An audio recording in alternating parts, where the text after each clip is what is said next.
Ini merupakan adapter charger yang akan kita bahas pada video kali ini. Ini sangat wajib banget kita milikin karena kita akan melakukan perjalanan keluar kota atau di tempat-tempat daerah yang agak jauh jaraknya. Tentu saja kita perlu untuk mengisi baterai dari mobil kita. Nah, kalau nggak pakai alat ini, ngisinya itu terlalu lama ya teman-teman. Jadi ini alat yang wajib banget, yaitu adapter chargernya, supaya kita bisa ngisi di berbagai SPKLU. Nah, jadi alat ini kenapa sih begitu wajib dan harganya saat ini kira-kira berapa ya? Dan bagaimana cara pakainya serta kendala apa aja yang dihadapi selama memakai ini? Yuk kita bahas selengkapnya pada video berikut ini.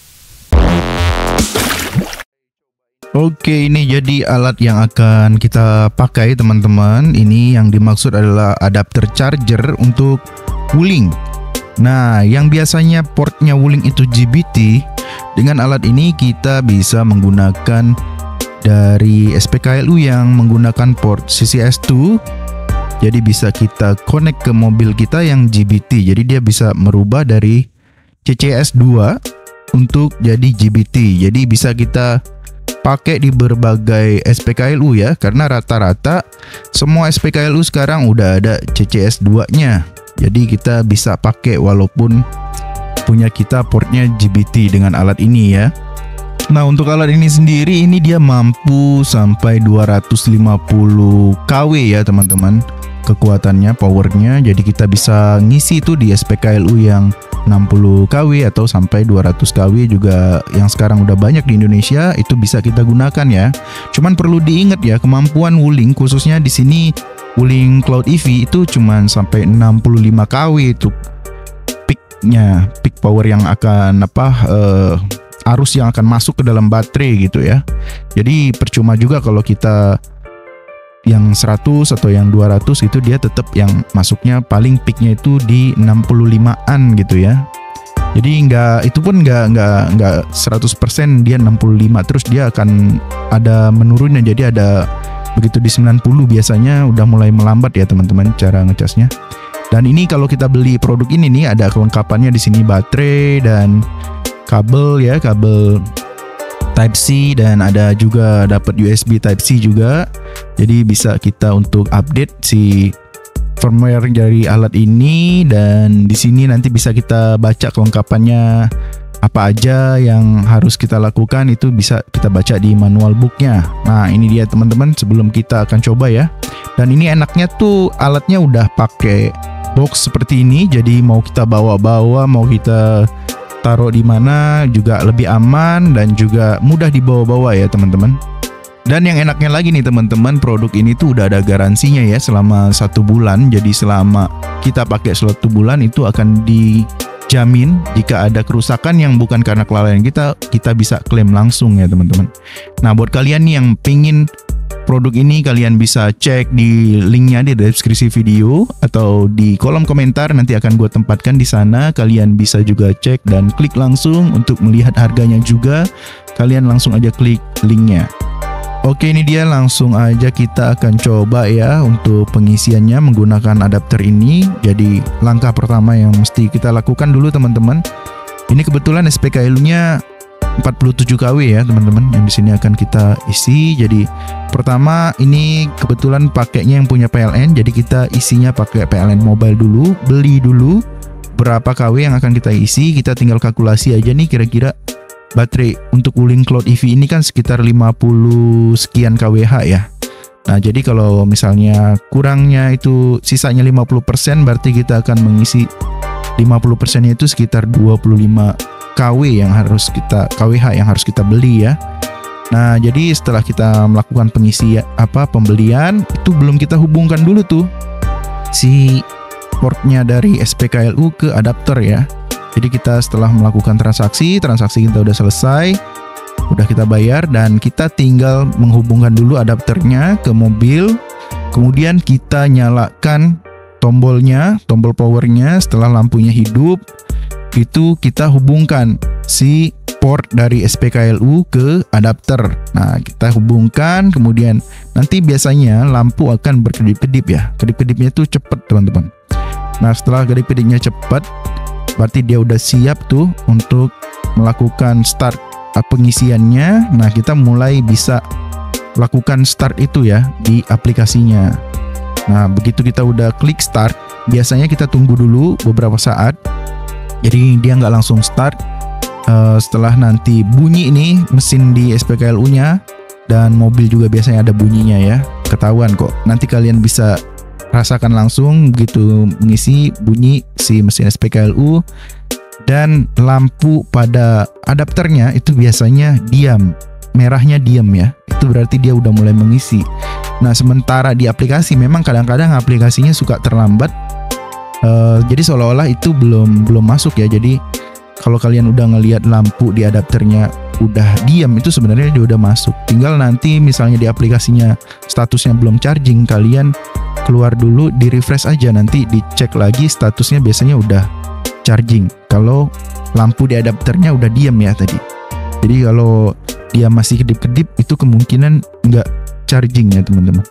Jadi itu perlu dicatat banget bahwa kita itu nggak boleh menghubungkan dulu si adapter itu, atau kita tuh nggak boleh start dulu di aplikasinya sebelum kita menghidupkan dulu tombol powernya di adapternya. Nah, itu kalau kita kebalik prosesnya mengisinya, jadi kita start dulu baru kita hidupkan tombol power adapternya, itu biasanya akan terjadi kegagalan teman-teman.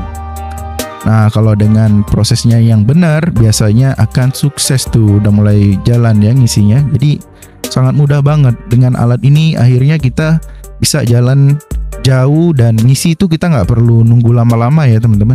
Ketimbang kita, jadi gue pernah coba nih mobil ini, itu gue isi full, biasanya di atas 200 kilometeran ya, 220 kilometeran perjalanan tuh kita udah harus ngisi tuh teman-teman. Biasanya sisa baterai itu sekitar 20%-an ya.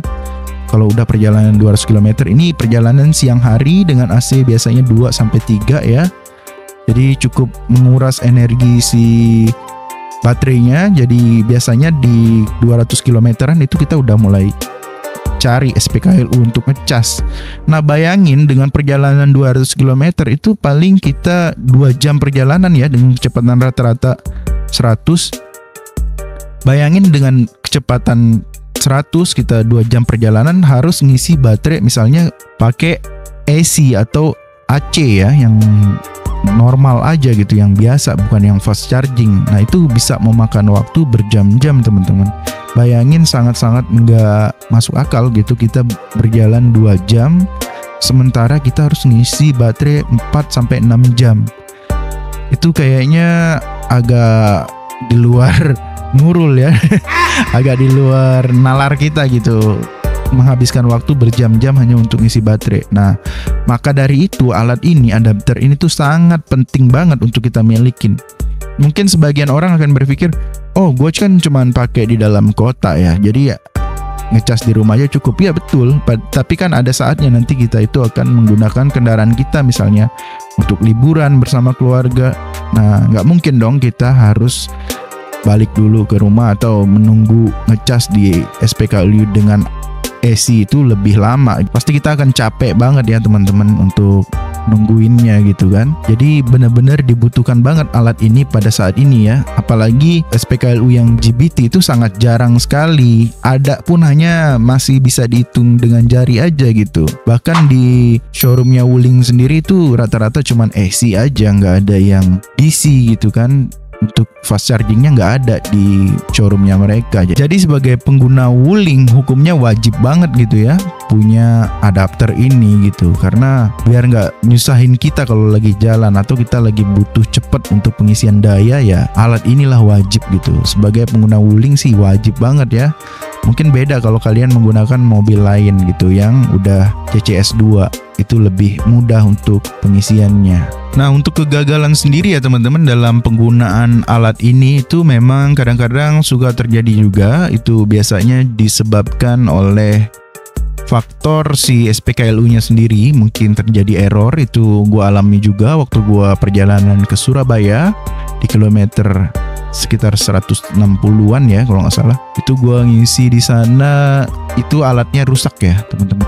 Jadi Solusinya kita harus mencari SPKLU lain. Nah, sementara proses yang lainnya itu yang nyebabin kegagalan biasanya kesalahan kita dari sejak awal prosesnya tadi yang gue bilang. Jadi nggak boleh kita connect dulu, sebaiknya dinyalain dulu nih setelah kita beli transaksi dulu di aplikasinya, baru kita nyalain power si adapternya, baru kita hubungkan tuh portnya. Nah, baru bisa kita start dari HP gitu ya, dari aplikasinya. Jadi hal-hal seperti itu yang biasanya menyebabkan kegagalan. Dan juga kadang-kadang juga kita harus mengulang ya prosesnya kalau memang terjadi kegagalan. Diulang lagi dari mulai step awal tadi seperti yang gue bilang. Nah, biasanya akan berhasil tuh gitu. Nah, ini bisa kita gunakan nih alat ini di SPKLU apa aja, mulai dari PLN, mulai dari punyanya Astra sampai Voltron. Hanya saja cara penggunaannya di aplikasi yang berbeda. Jadi Voltron punya aplikasi sendiri, Astra juga punya sendiri gitu loh, PLN juga punya sendiri. Nah, tinggal kita aja. Jadi kita harus mengerti juga ya, masing-masing aplikasi punya cara sendiri-sendiri, tinggal kita ikutin aja caranya. Jadi sangat gampang banget. Jadi dengan ada alat ini tuh kita jadi lebih mudah ya, ketimbang kita harus berharap yang ada port GBT-nya itu masih sangat jarang banget teman-teman. Sedangkan di tol aja itu hanya beberapa aja yang ada. Itu biasanya yang punya itu eCharge ya, mereknya eCharge. Nah, itu gue juga pernah coba juga tuh untuk mengisi itu pada gue coba di Bekasi kalau nggak salah, di mall Cyber Mall Bekasi itu ada. Dan waktu itu gue belum tahu kalau itu punya eCharge, jadi gue coba install dulu aplikasinya, kemudian gue coba registrasi, ternyata registrasinya gagal. Dan ternyata nggak cuman gue itu teman-teman yang ngalamin, jadi banyak juga tuh pas ngelihat ulasannya di App Store ya, Play Store itu kita bisa lihat di sana ada juga orang-orang yang gagal mendapatkan kode OTP. Jadi nggak cuman gua mengalami itu. Nah, bayangkan ketika kalian dalam kondisi baterainya tuh kritis gitu ya, tinggal sedikit. Jadi harus nyari lagi tuh SPKLU, itu benar-benar sangat merepotkan teman-teman, dan lumayan bikin deg-degan biasanya takut kehabisan baterai ya. Nah, kalau dengan alat ini hampir semua SPKLU tuh punya CCS 2 teman-teman. Jadi kita cuman bisa ngisi dan cuman kita itu bisa memilih aja gitu loh, mau yang berapa KW di SPKLU-nya. Nah, tinggal kita cari yang sesuai dengan keinginan kita gitu kan. Jadi lebih mudah dengan adanya alat ini. Sejauh ini sebagai pengguna Wuling, hukumnya sih wajib ya kalau menurut gua. Jadi kalau kalian punya Bingo, kalian punya Cloud, ya harus punya alat ini supaya mobil ini bisa dibawa keluar kota. Jadi kalian nggak was-was, nggak membuang-buang waktu kalian ya, karena waktu itu sangat berharga banget. Daripada kita nunggu lama-lama, mendingan kita ngisi cepet DC-nya, kita manfaatin dengan alat ini ya. Jadi kita bisa cari aja tuh SPKLU yang CCS 2, semuanya bisa kita pakai. Jadi lebih fleksibel, kita bisa ngisi kapanpun dan dimanapun ya dengan alat ini. Nah, ini salah satu SPKLU milik Astra ya teman-teman. Di sini kalau kita menggunakan kode yang ada di sini di aplikasi yang kita masukkan, itu kita ngisinya secara gratis ya. Berapa kWh pun yang masuk ke dalam mobil, baterai mobil itu gratis. Jadi di sini cuman ada di waktu, ada yang 30 menit, ada yang 60 menit tuh. Tinggal masukkan aja kodenya, kita gratis. Dan di sini portnya juga nggak ada tuh GBT. Bayangin kalau kita nggak punya yang namanya adapter ini, sungguh menyusahkan ya, dan kita nggak bisa tuh nikmatin yang gratisan kayak gini. Ini ada di tol nih, tol lintas Jawa yang di 456 dan tol 200-an ya, 200-an itu ke arah Jakarta. Dan rata-rata yang punyanya Astra ini teman-teman, SPKLU-nya itu berdaya sekitar 120 kW ya. Jadi ini ultra fast charging. Mungkin kalian yang punya Ioniq lebih cepat lagi nih isinya. Oke, itu dia teman-teman pembahasan kita dalam video kali ini tentang adapter ini. Kalian harusnya udah mengerti ya, karena cara pasangnya tadi. Yang penting adalah proses menghubungkan si port dari SPKLU-nya ke adapter itu yang jangan sampai salah. Jadi harus dinyalain dulu tuh, baru dihubungkan, baru di start. Nah, jika ada pertanyaan mengenai hal ini, kalian bisa tinggalkan di kolom komentar. Dan jangan lupa untuk support channel ini untuk terus berkembang dengan cara like dan subscribe channel ini jika kalian belum subscribe, dan share ke teman-teman kalian sebagai pengguna Wuling juga nih yang ingin menggunakan adapter yang nggak tahu caranya gimana. Kalian bisa share video ini, dan untuk kalian yang ingin membeli produk adapter ini, itu linknya udah gua tempatkan di deskripsi video, dan di kolom komentar juga nanti akan gua share di sana linknya. Kalian bisa klik untuk cek harganya juga, kalian bisa klik langsung ya, karena harganya cukup berubah ya teman-teman untuk saat ini. Dan yang jelas ini harga untuk yang 250 kW ya, karena ada yang lebih murah lagi itu yang biasanya kalau nggak salah itu kemampuannya cuman 150-an ya, 150 atau 100 kW gitu. Itu emang lebih murah, tapi dia cuman mampu di bawah 250. Sementara yang di video ini adalah yang mampu sampai 250 kW SPKLU yang bisa kalian gunakan untuk mengisi baterai mobil kalian. Oke teman-teman, sampai ketemu lagi di video-video selanjutnya, dan kita akan membahas lagi mengenai hal-hal tentang mobil Cloud EV. Dan jangan lupa untuk kalian subscribe ya.